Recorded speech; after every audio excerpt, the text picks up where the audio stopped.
Blanche bursts into the living room, excitement lighting up her eyes as she clutches a gilded invitation from Richard, a handsome, wealthy widower she's been seeing.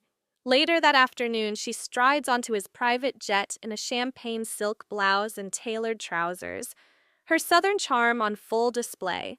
Over clinking flute glasses on the tarmac, Richard confesses he's fallen for her and wants her to meet his family, then slips a velvet-lined box across the fold-down bar. As the Miami skyline recedes beneath them, Blanche beams, imagining a fairy tale engagement in the clouds. Yet, amid the glamour, Blanche senses an undercurrent of hesitation in Richard's tone. He speaks fondly of weekend sailing adventures and hushed late-night phone calls, but when Blanche asks about his special someone, he carefully mentions two children, ages 7 and 9, who come before everything else. Blanche's smile falters as she gazes at the ring's glittering facets, realizing that saying yes means embracing a ready-made family and all its demands. Back in the pastel enclave of their Miami apartment, Dorothy and Rose confront a more humble challenge: a leaky bathroom pipe sending drips onto Rose's floral bath mat.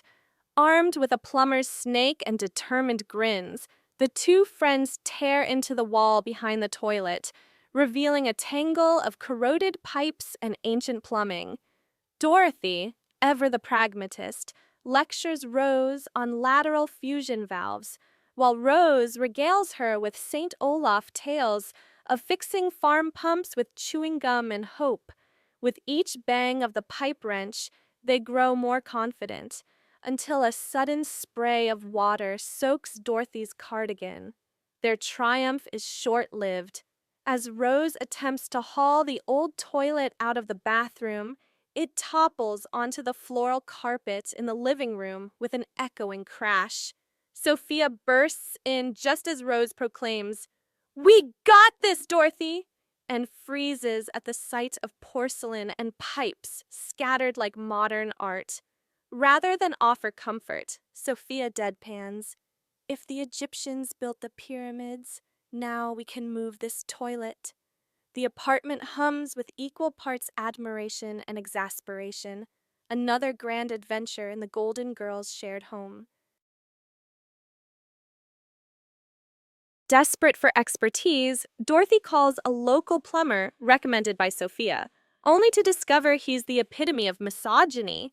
He smirks as Dorothy and Rose explain their handiwork, then insists women shouldn't mess with plumbing, refusing to move the heavy toilet into the bathroom.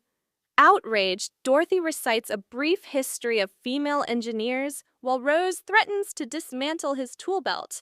Cornered, the plumber storms out, insisting, "No woman can handle a lateral fusion." Doors bang, plumbing grids tremble, and the toilet remains stubbornly in the living room. Rather than relent, Dorothy and Rose double down on their DIY spirit. Armed with blueprints sketched on cocktail napkins, they rig a pulley from a light fixture and hoist the toilet back into position. Each precarious movement is met with looming suspense, until with a triumphant clank, the porcelain bowl snaps into place. Sophia, watching from the hallway, huffs, "Well, I'll be, women really can do anything," before scooping up a piece of the broken wall tile as a souvenir.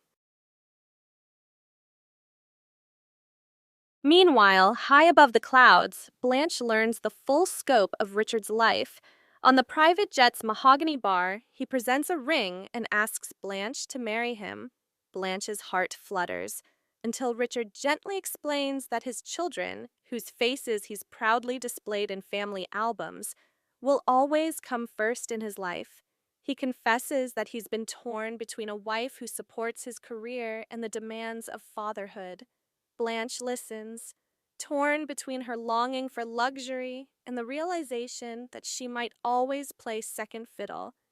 As the jet touches down in Miami, Blanche returns home wearing the ring with trembling pride.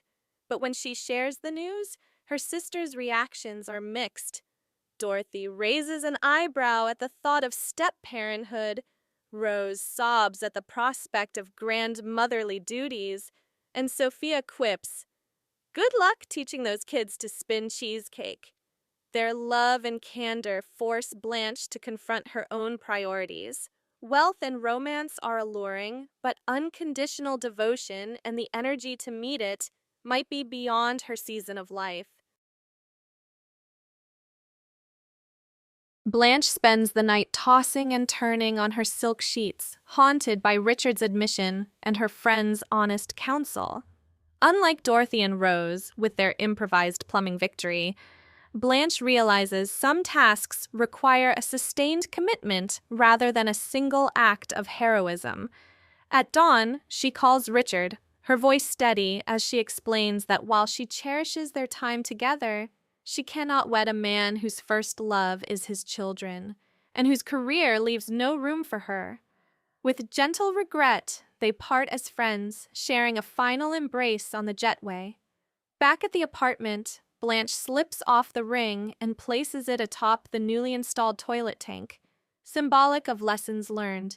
Dorothy drops by, tossing Blanche a wrench from the bathroom kit, whispering, "You did the right thing." Rose plops down with a plate of fresh-baked coconut macaroons, offering comfort and sweetness.